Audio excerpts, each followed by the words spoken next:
મહીસાગર નદીના પાણી ખેતરોમાં ફરી વળ્યા છે। શહેરાના જૂના બિલીથા બાકરિયાના ખેતરો પાણીમાં ગરકાવ થયા। ખરોલી બોરડી સાદરા ગામના ખેતરો પાણીમાં જોવા મળી રહ્યા છે। ખેતરોમાં પાણી ફરી વળતા ખેડૂતો મુશ્કેલીમાં મુકાયા છે। મકાઈ, ડાંગર, શાકભાજી, તમાકુના પાકને નુકસાન થવાની ભીતિ સેવાઈ રહી છે। ખેતીને વ્યાપક નુકસાનથી જગતનો તાત હાલ ચિંતામાં મુકાયો છે।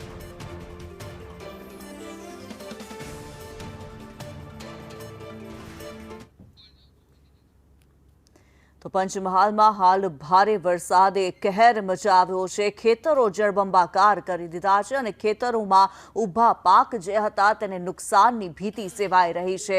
ખેતરોમાં પાકને નુકસાનથી ખેડૂતોની ચિંતામાં વધારો થયો છે। જગતનો તાત હાલ મુશ્કેલીમાં મુકાયો છે।